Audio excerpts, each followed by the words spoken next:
começar aí nossa aula. Nós estamos no módulo aí de dimensionamento, então nos módulos anteriores a gente viu algumas teorias ali de comandos, partidas, estudamos os circuitos a fundo, os diagramas, na intenção de vocês aprenderem a construir esses diagramas, e a gente vai passar agora pelo módulo de dimensionamento, que é saber como escolher os componentes que vão compor esse diagrama. Eu separei para vocês aí, ó, duas fotos, né? Uma foto que é a placa de um motor ampliada, e no outro tá o que nós vamos estudar. Para vocês verem, pessoal, os motores eles vêm com esses dados de placa, que é o quê? Me fala quem é o motor, certo? Qual o regime de operação desse motor, qual frequência, tipos de ligação, então temperatura de operação ideal para um motor como esse. Então a gente vai estudar cada parte dados dessa placa para vocês entenderem. Então esse tá em preto aí, ampliou-se o dado da placa para vocês verem, né? E ele vai estudar cada detalhezinho desse motor. O que está em branco, né? O Auto Plus rendimento aí, é o que a gente vai utilizar para estudar aqui na nossa aula. A gente vai pegar esse dado de placa que está aí, a gente vai pegar cada partinha dele e vai ver o que é cada partinha dele. Deixa eu só abrir a minha ferramenta aqui, rabiscando a tela. Eu esqueci de abrir ela. Pronto, então vamos lá. A primeira parte lá de cima, que a gente está vendo aqui, ó, os dados de placa, é essa parte aqui, ó, certo? A gente vai começar a ver o que é cada um desses itens que estão aí. Então, pessoal, lá, o primeiro, ó, o que eu tenho? Eu tenho ali motor de corrente alternada, ó, CA. Então, quer dizer o quê? Eu tenho aqui, pessoal, um trifásico, ó, alternado trifásico, certo? Olha lá, modelo de carcaça do motor, código do fabricante. Indica as dimensões mecânicas e padrão construtivo. Não diz a potência, tá? Se eu for utilizar esse motor para fazer um projeto, uma esteira, alguma coisa que eu vou ter que acoplar esse motor lá, as dimensões desse motor é muito importante, porque assim eu vou saber o tamanho que eu vou poder deixar ali reservado para ele fisicamente, né? E aí com os dados do fabricante, isso aqui tem uma tabela padronizada que a gente consegue ver isso, onde ele vai trazer todas as dimensões desse motor. Então aqui é mais para a identificação do motor. Aqui o próximo, a data de fabricação, 25 de março, né, 2004. E aqui, ó, número de série do motor. Então, os dados ali de cima podemos dizer que são dados do fabricante. Aqui logo embaixo fala que ele é um motor de indução, né, um motor de indução trifásico, né, tipo gaiola de esquilo. Aqui é a frequência da rede, né, a frequência de operação da rede, que é 60 Hz. Aqui no Brasil é 60 Hz. É muito importante porque, mudando de localidade como o Paraguai, por exemplo, onde a frequência é 50 Hz, algumas coisas mudam, como o que, por exemplo? Deixei até aqui embaixo para a gente ver, ó, que é os dados de placa do motor, né, 60 Hz. Se a gente calcular aqui a velocidade síncrona no motor, ó, o que influencia diretamente na velocidade? É a frequência, certo? Então, se eu mudo a frequência, né, eu mudo ali a velocidade do motor. E como ela está em cima aqui, ó, na parte do produto de cima da fórmula, isso indica que o quê? Vai cair a velocidade, certo? E aí eu já deixei para vocês aqui também uma fórmula bem prática para vocês utilizarem para motores trifásicos, que é o que? A NS, né? É a rotação síncrona, também chamada de velocidade síncrona, onde eu vou ter aqui uma constante de 120 vezes a frequência dividida pelo número de polos. Então, tomando ali básica nossa frequência 60 Hz, um motor de 2 polos teria o que? 3.600 RPM, um motor de 4 polos, sempre múltiplo de 2, 1.800, de 6 polos, 1.200, e de 8 polos, 900 RPM. Vale lembrar, pessoal, que a gente vai ver ali que o motor ele tem um rendimento, certo? Então, ele vai ter uma leve perca ali, mas fica próximo dessas rotações que nós estamos vendo aqui. E aqui nós temos o que? A categoria do nosso motor, né? E no caso aqui o N é a categoria de uso geral, né? Isso aqui é muito importante, porque se eu for ter situações onde eu preciso de torque, ou de altíssimo torque, elevador, maquinários que precisam partir com uma grande carga de inércia, eu preciso ver aqui a categoria. A categoria N é a mais comum, certo? É a mais utilizada, né? Aqui, ó, partida normal, corrente de partida moderada, adequado para cargas comuns, bombas, ventiladores, máquinas em geral, certo? Então, se eu for para uma aplicação mais específica, eu preciso de um motor aqui com outra categoria. Vamos ver melhor quais são essas categorias? Eu separei para vocês aqui, pessoal, segundo a norma brasileira aqui, ó, uma adaptação da norma europeia. Nós temos aqui algumas características, né? Ó, a categoria N, torque normal, corrente de partida normal, escorregamento baixo e aplicações típicas, bombas, ventiladores, compressores leves e máquinas em geral. Então a gente usa a categoria N.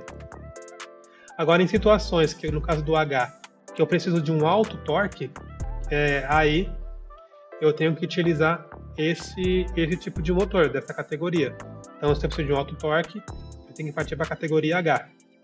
Olha lá, torque de partida alto, corrente de partida alta. Se o torque é alto, pessoal, para converter em movimento do eixo, eu preciso ali ter uma corrente alta. A gente vê isso aqui quando a gente estuda máquinas elétricas na engenharia, aonde eu preciso ali aumentar a corrente, né, que eu vou ter mais fluxo, eu vou ter uma densidade de campo maior, e aí eu consigo ali entregar mais torque no eixo, né? Isso aqui a gente vê bastante na matéria de conversão eletromecânica de energia, para quem for para essa área aí. Escorregamento baixo e onde que ele é utilizado, ó, esteiras, prensas, elevadores, cargas pesadas na partida. Lembrando, pessoal, que a gente está vendo aqui só os dados de placa. Se eu for estudar a fundo como esses motores funcionam, eu tenho que partir para uma disciplina aí de engenharia, né? Máquinas elétricas 1, 2, conversão eletromecânica de energia, passar pela parte da física de torque, inércia. Então, assim, a gente abrange muito, certo?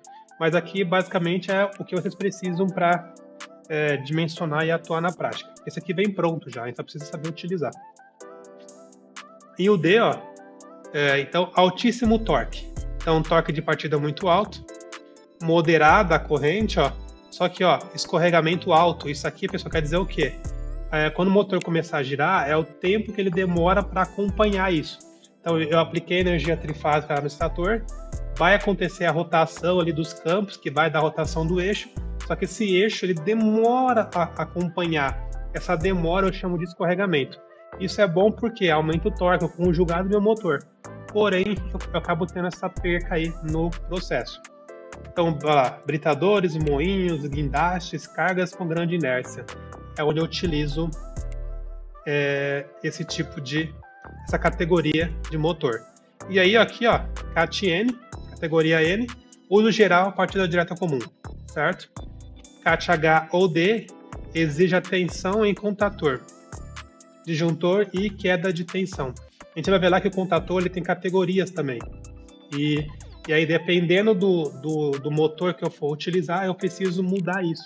Por isso que eu falo para vocês que aquele quadro é feito para aquele motor, né? Pode ser que eu colocar um outro motor ali funcione, mas aí eu precisaria dar uma tensão de adequar aquele quadro para o novo motor. Sempre assim. Eu já deixei pronto aqui para vocês também, ó, a categoria desses motores, né? Então a categoria C, perdão pessoal, a categoria do contator. Lembra? Contator é como se fosse um interruptor lá que liga o motor. Então no slide anterior a gente viu os tipos, a categoria dos motores, N, H e D, certo? Agora a categoria do contator, que ela é feita o quê? Para ligar e desligar aquele motor específico. Então o que nós temos aqui, ó? Categoria C1, cargas resistivas ou pouco indutivas. Isso aqui geralmente não são ligados motores, são ligados mais resistências, né? Coisas que não vai ter oscilação na corrente de partida, olha lá. Liga e desliga sem picos relevantes e motor não aplicável, né? Não usa com motor. Aí eu tenho aqui a C2, que é a categoria que é para rotor bobinado, ó. Parte do desligamento com resistência de motor. Motores especiais, categoria N, H e D não se aplica. Por quê? Eu não vou ter muito essa corrente de partida alta. Os motores bobinados geralmente é feito uma partida onde são colocados resistências em série, ou seja, você controlar totalmente ali a corrente que circula por esse motor, então não tem necessidade de aguentar oscilações bruscas ali no processo. O AC3, que é o que nós estamos vendo naquele motor, que é o quê? é feito para motores de categoria N, H e D, ó. Então é onde eu vou ter picos na hora que eu ligo meu motor, né? O motor, pessoal, ele pode ter picos na partida e no desligamento, tá? Porque ele tem que romper a inércia para ele funcionar, e após ele estar funcionando, o motor é uma máquina elétrica. Ele tende a querer continuar funcionando, então ele puxa muita corrente da rede, isso fazendo com que haja um pico também na parte do desligamento. Então, para motores de fáscios comuns. E o AC4, motor de indução de gaiola, liga e desliga sob corrente máxima, reversão, serviço severo de alto desgaste. Então, se eu tenho uma aplicação como, por exemplo, uma britadeira, esteiras cargas muito altas, elevadores, já tem que começar a utilizar o quê? Contatores do tipo AC4, que já são dimensionados para isso. Aqui um outro dado importante da placa do meu motor. Aqui eu tenho o que? A potência do meu motor, ó. Aqui é muito importante. Então tá aqui 7.5 kW, certo? Ou ele coloca aqui 10 CV. Se eu converter ali, pessoal, dá mais ou menos a mesma coisa. O ponto 5 aqui é arredondamento, então eu pego o 636 aqui, ó, que eu tenho, que são os cavalos, e multiplico por 10. Aí eu aplico aqui o quilo, né, que é quilo, mega, giga, que é uma notação de engenharia. Eu tenho ali o 7.3, aí aqui na placa do motor arredondou para 7.5. Isso aqui é a potência do motor, é quanto ele consegue fornecer de trabalho. Isso aqui a gente utiliza nos cálculos ali. Eu vou colocar esse motor em uma máquina, quanto eu vou precisar de torque, de potência para girar esse eixo para realizar o trabalho que eu preciso. Que a potência nada mais é o quê? É a conversão de energia em trabalho. Fator de serviço aqui é muito importante, a gente vai ver isso aqui nas nossas aulas mais para frente aí, que é o quê? Alguns motores, eles te dão a possibilidade de você operar com uma corrente um pouco mais alta, ali na nominal. E aí isso vem representado como fator de serviço. E no caso ali é 1.15, ou seja, 15% da nominal. Aqui eu tenho as tensões nominais do motor, as tensões ao qual esse motor pode funcionar. Aqui eu tenho, ó, a classe térmica de isolamento do motor, que é a temperatura máxima típica que esse motor pode suportar. Eu não posso simplesmente pegar o motor e colocar ali em qualquer lugar da minha fábrica, né? Eu tenho que ter uma temperatura controlada, a temperatura elevada causa percas no motor, ele perde rendimento, eu tenho que diminuir a carga. Então, assim, tem vários fatores ali que implicam nisso. Aqui é o código do fabricante, tá, pessoal? Eu não lembro de cabeça o que quer dizer isso aqui, mas o fabricante coloca isso aqui para identificar. A rotação real, a encarga nominal, lembra que eu falei para vocês que tem um escorregamento, tem uma perca ali? Né? Então tá aqui, ó. Esse motor aqui, então, ele tem os 4 polos, né? 1760, porém, com o rendimento dele, ao invés de ter 1800, eu tenho 1660. Deixa eu tirar um pouco essa rabiscada aqui, né? Aqui já fala, ó, a corrente que puxa, né? Que tá aqui IPIN, né? Quer dizer aqui, a corrente de partida desse motor. Chega a ser 7.8 vezes a nominal. Então isso aqui é muito importante até para o projeto, para eu saber o quanto que o meu dispositivo tem que aguentar. Isso aqui é muito rápido, pessoal, ele não se mantém. Então não corre o risco de queimar um contator, por exemplo. Mas ele precisa aguentar essa oscilação rápida ali da corrente. É igual uma partida de esteira triângulo. Eu dimensiono ali o meu contator para ele funcionar com a partida em triângulo, por exemplo. Porque quando ele faz a conversão de estrela para triângulo, é muito rápido, não chega a danificar, a prejudicar o nosso dispositivo. E aqui são as correntes nominais, que é o que a gente vai usar ali para poder, por exemplo, para dimensionar o nosso contator. Então, se eu trabalhar com ele 220, eu vou ter o quê? 26 amperes de corrente. Se eu trabalhar com ele aqui em 380, eu vou ter o quê? 15.3 amperes. E se eu trabalhar aqui com 440, eu vou ter 13.2. Esse aqui, pessoal, está o fenômeno da indução, ou seja, a potência ela se mantém, e aí se eu aumento a tensão, a corrente cai. Por quê? Para manter a potência mesma.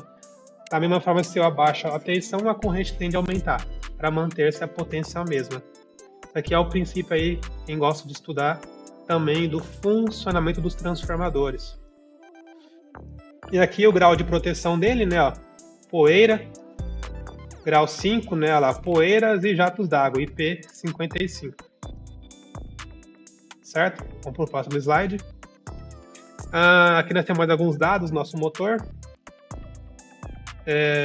O regime, ó, contínuo quer dizer o quê? Que esse motor ele funciona em regime contínuo, eu posso colocar ele sobre carga e deixar ele funcionando. Existem alguns motores que não têm dissipação de calor, igual motor de compressor geralmente, então eu não posso deixar ele funcionando por grande tempo. Eu preciso ali que ele faça a função de partir, encher o tanque e espera até que o tanque esvazie. Eu não posso ali ficar deixando ele continuamente funcionando, porque isso pode danificar meu motor. Nas nossas aulas eu contei uma experiência que eu tive quando a gente analisou a parte de estrela triângulo de um compressor, que é onde aconteceu justamente isso. O motor era para funcionar somente no período que precisava pressurizar o reservatório, e ele continuou funcionando por um bom tempo e acabou acarretando a queima por aquecimento, e as proteções não detectaram isso, porque a gente não havia dimensionado o circuito para detectar isso. E aí eu também comento lá na nossa aula como é que poderia ter resolvido esse problema de maneira bem simples, né? Assiste lá para vocês verem. Aqui o rendimento do nosso motor, ó. O que quer dizer isso aqui? O rendimento, pessoal, vamos supor que o motor é 100%. Neste caso, 91% é o que vai ser convertido em potência para o eixo. É o que vai ser convertido em potência para o eixo, que vai fazer o meu motor girar. Os 9% viram calor. Esse aqui é o fator de potência, né? Depois a gente vê isso aí se vocês precisarem. Eu tenho o quê? Um triângulo das potências, né? Quando eu falo em máquina de indução trifásica, quando eu falo em corrente alternada ali, eu vou ter o quê? Eu vou ter 3 potências, ativa, reativa e aparente, certo? Então depois a gente vê sobre isso aí também. Que esse cosseno φ que está aqui é justamente o quê? É essa relação trigonométrica entre as potências. E aqui eu tenho aqui seria a corrente já com o fator de serviço aplicado. Alguns fabricantes não colocam isso como está escrito aqui. E aqui é a altura máxima que eu posso colocar meu motor. Por quê, pessoal? Quanto mais alto, menor densidade, menor troca de calor, certo? Meu motor tende a aquecer. Se isso acontece, se eu precisar colocar um motor em alturas muito elevadas, eu preciso já considerar que eu preciso baixar a carga também, à medida que sobe. E aqui, ó, a máxima temperatura ambiente é a máxima temperatura onde eu posso submeter meu motor. Acima disso, eu tenho que reduzir a carga para evitar ali aquecimento e queima do dispositivo. Existem motores, pessoal, que eles são muito caros, né? Então, uma queima ali no motor, uma avaria, não é interessante. Então, eu preciso prestar atenção nesses dados que estão aqui. E outra, questão de troca, manutenção, tem que parar ali o processo produtivo para fazer a troca de um motor, não é legal. Por isso que é muito importante observar os parâmetros ali para que o motor atue com a maior saúde, vamos dizer assim, possível, maior eficiência. Aqui nós temos as 3 tensões que o nosso motor pode operar, certo? Aqui um dado importante, ó, only start, é somente partida, ele está traduzido aqui, ó. Ou seja, essa configuração que está aqui em estrela, eu só uso na partida porque a tensão dela vai ser bem mais alta. Isso pode danificar o motor se eu manter ela por muito tempo. E esse motor, ó, ele é alimentado por L1, L2, L3, ó. Todos aqui estão identificados a alimentação. E esse motor, eu tenho alguns tipos de fechamento, né? Está escrito aqui embaixo, ó, ligação estrela e triângulo. Aí eu tenho a dupla estrela, duplo triângulo, eu tenho o triângulo e a estrela, que é a forma como eu consigo conseguir multitensões no meu motor elétrico. Eu tenho uma aula que eu falo só sobre isso, acho que nesse curso eu não coloquei, onde eu mostro por que esse motor ele consegue suportar essas variações de tensão, como é que isso funciona internamente. Nas bobinas do motor internamente a tensão vai ser a mesma, o fechamento que vai me possibilitar que eu consiga multitensão na operação desse motor. Aqui um dado final da placa, né? Também muito importante. Isso aqui é importante, pessoal, porque se eu precisar trocar o rolamento desse motor, que isso aqui pode vir a danificar com o tempo, aí basicamente eu vou ter o rolamento traseiro da ventoinha e o rolamento do eixo ali, e aí ele já traz aqui as especificações de cada um deles, mostrando até onde que cada um deles está, ó. Então o rolamento dianteiro é o 6308ZZ e o rolamento traseiro 6207ZZ.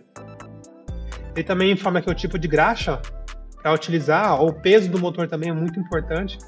o projeto que eu irei realizar, e aqui o selo do Inmetro e a norma que ele está obedecendo, né? Mostrando que esse motor segue o Inmetro e as normas vigentes, né? No caso, a norma está aqui, ó, NBR 7094. Bom, pessoal, vou terminar por aqui. Na próxima aula a gente já começa a falar ali sobre o dimensionamento do contador, certo? Vejo vocês lá.